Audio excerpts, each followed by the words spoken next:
And then we have our guest speaker. Yeah, Kayla Walsh, and I'm with Preventive Security and Intelligence. Welcome, Kayla. Thank you very much. I guess I'll leave the floor open to you, and you can get started. You can go ahead. Okay, thank you. I really hope that everyone's had a chance to review the CD 764 as well as the Guideline 764. It's being modified in order to provide context surrounding offenders' access to expressive material.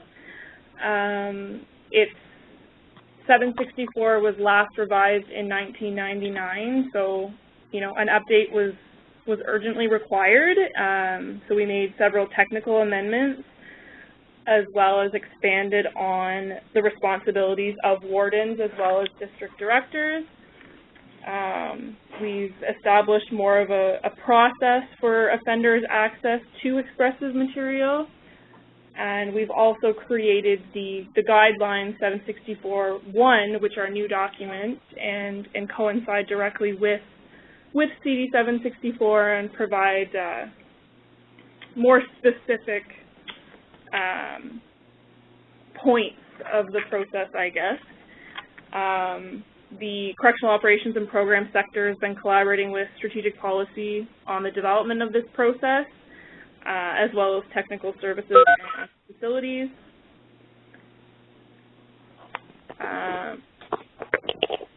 Donna, I don't know if you want to jump in for a second. No, that's all right. I think someone's just joined us. You're welcome. Yes, thank you. Yeah, which region are you calling in from? From EISW. Okay. Well, I'll let the guest speaker continue. You can go ahead. Kayla, this is Deirdre from the IFW. I just have a quick question. I'm sorry my naivety expressed itself here. You said it was urgently needed. An update was urgently required. Could you just say why the update was urgently required? Oh, I'm sorry. That was like in reference to the date and how old the policy was. Okay. A lot of it, 764 as it currently exists is not very prescriptive, I guess you could say. There are no sections on responsibilities or any specific procedures for how inmates access expressive or material, now called expressive material. So an update was required. Thank you for clarifying. I wondered if it was because of some, serious incidents around the accessing of expressive materials. Thank you very much. No problem. There have been grievances on this subject. Sexually explicit material. For those of you who've been around the institutions for a few years, are likely familiar with that. So that brought to light some of the inconsistencies or the difficulties in applying the policy and required just a review, I guess you could say. Thank you very much. No problem. I think it's a very clearly laid out policy. This is the first time I do one of these teleconferences, so I'm not entirely sure of how I should be describing it to you. I'd prefer if you guys have questions, we can jump into that, or if there's like certain aspects that you'd specifically like me to elaborate on, I can do that. With only 30 minutes, and I have to wonder why 30 minutes only are given to this teleconference, but I don't think we have the time to walk through each and every one of the changes, but generally speaking, my feeling in reading what I could read, because I got the documentation only yesterday, is that you want to have some rules and specific roles and responsibilities which seem adequate. On that subject specifically, what we see in most and many policies, at least many policies, is that the role of the Citizens Committee is not understood and is not embodied in consultation processes. That you would see that in your paragraphs on consultation 17, 18, and 19, where really the Citizens Committee is not brought in to discuss a subject of this nature, which to me appears to be an important one when you are the committee for that establishment in particular, or you're at the national level and writing the policy. Okay. Thank you for those comments. It's something that I can discuss further with folks here with strategic policy, for example, on how CACs are typically being incorporated in our policies. Yeah, well, let me be clear. Clearer maybe is if you say in quite a strong language, prior to imposing a collective limitation on offender access to expressive material, the institutional or district director will consult with the offender population. Would it not be appropriate to include also at that point of consultation the Citizens Committee representatives? Okay. Thank you for that. It's not something that we had considered, if I'm being completely honest. So we will take note of that suggestion. Now, the other remark, or at least the remark I would make is, it's because I've read it so quickly, can you walk me through the impact of the policy? Are we restricting what people can read and see in a manner more restrictive than the outside world, except for what may lead to violence and things of that sort?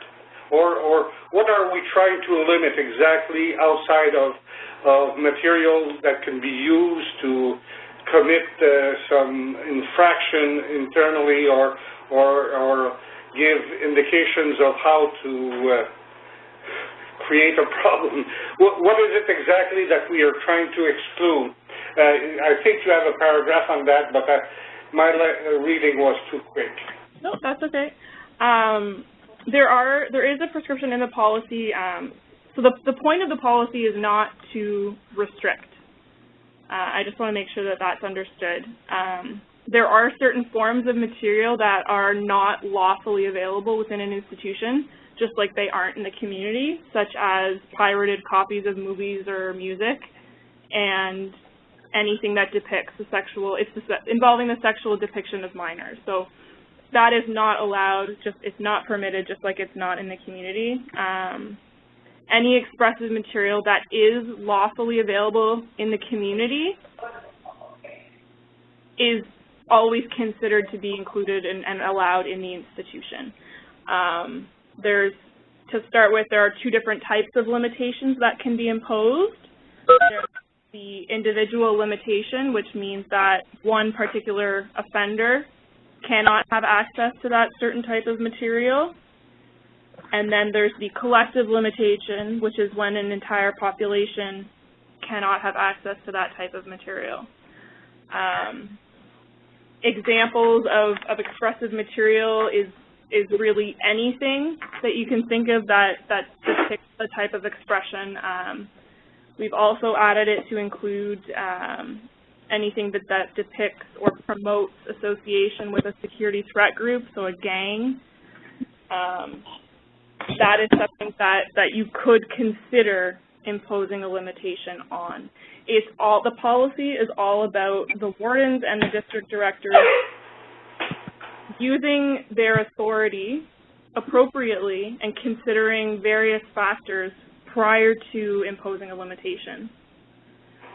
They can't just decide, you can't just decide one day that, inmate X will not have this type of material. It needs to be supported, all facts need to be considered prior to that decision.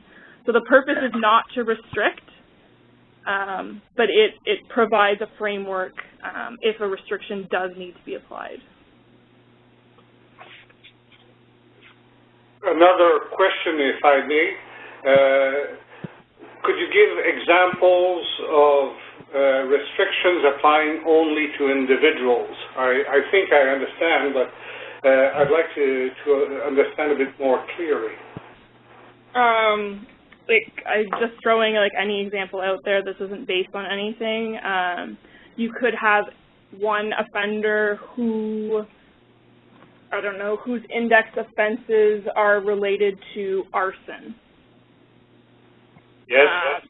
That offender, you know, given his background or his programming or whatever, it could be considered that he cannot have access to books that, you know, focus on arson or on fire setting or on, you know, how to start a fire or you know, I'm using a random extreme example, but that would be a case where, you know, maybe it's okay for his, you know, another inmate in that institution to have a book, you know, a novel that talks about arson or that involves arson.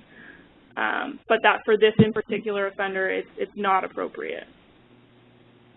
That would be an example of an individual limitation, or hunting, or yeah.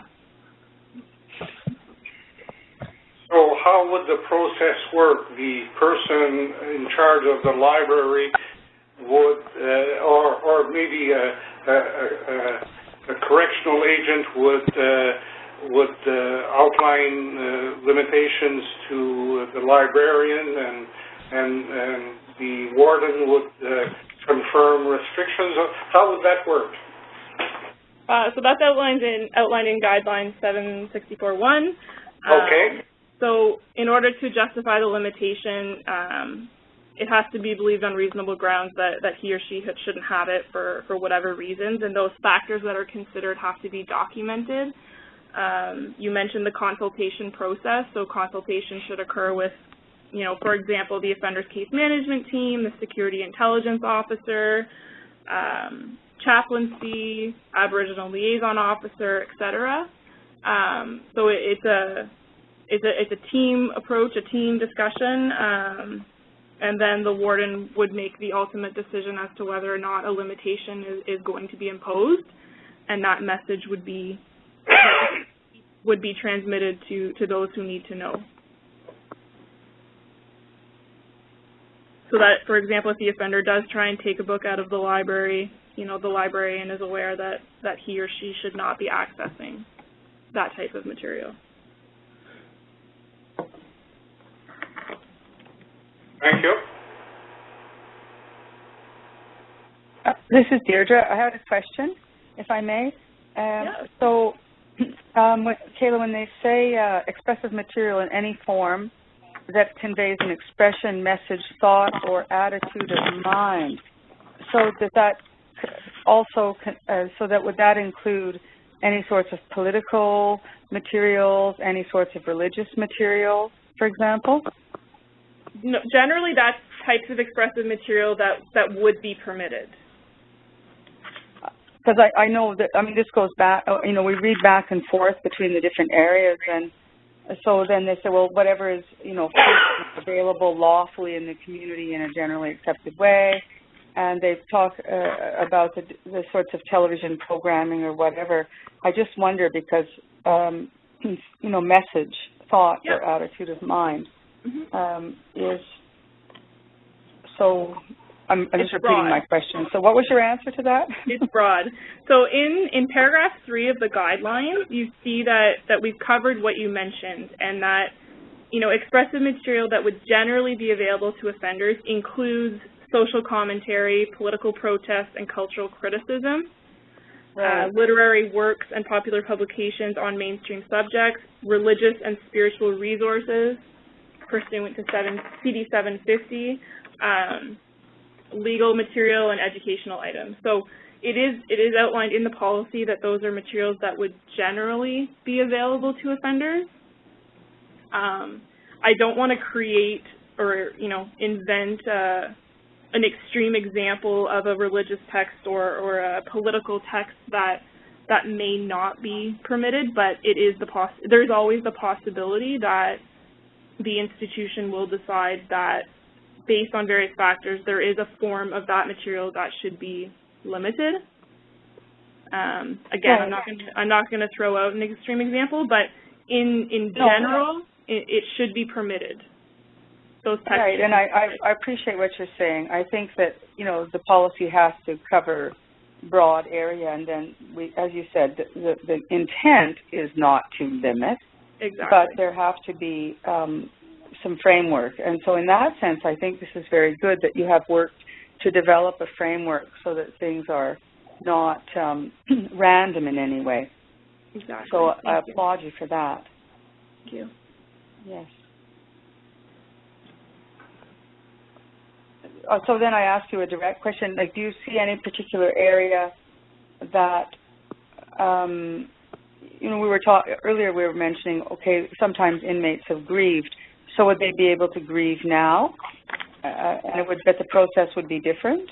Yeah, exactly. The process would be different. An offender sorry about that. An offender can always grieve. An offender can grieve anything under the jurisdiction of the commissioner, so this isn't going to prevent that, but like you mentioned, it puts in a clearer process for decision makers that, you know, not that it covers them in the grievance process, but there's a clear process in the policy, and yes, the offenders can still grieve the limitation or grieve the procedure.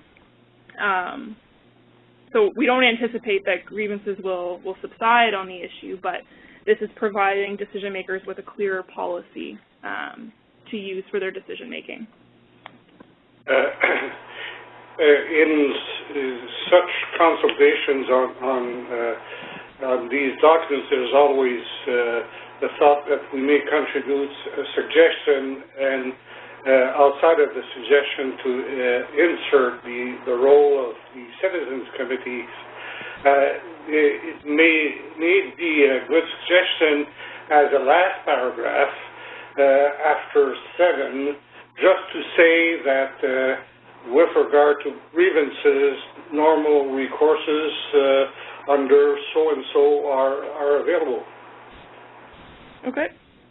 That's a suggestion. I don't mean that you need to put it, but at least I think you should give it some thought. Oh, thank you for the suggestion.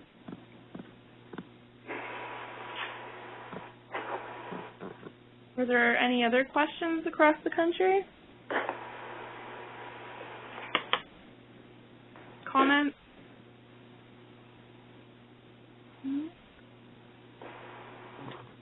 Thank you.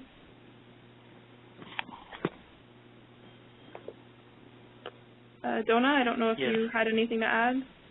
No, I don't have anything to add, but if you have nothing to add and there are no more questions, we're free to end here, and then we can reconvene at 2:30 for the French speakers. Donna, this is Deirdre. So I know that this consultational conference call has been recorded. Then are you taking out of our, the questions that we have asked then would go into the consultational form to show that the CAC members engaged and these were the questions that they raised? There's still discussion going on about the recording per se, but the notes that our guest speaker is taking, and there's some notes that I'm taking. What we'll do is I'll be in touch with her to send everything to Lori, and Lori takes that and puts them in one of the announcements that communiques that she sends out.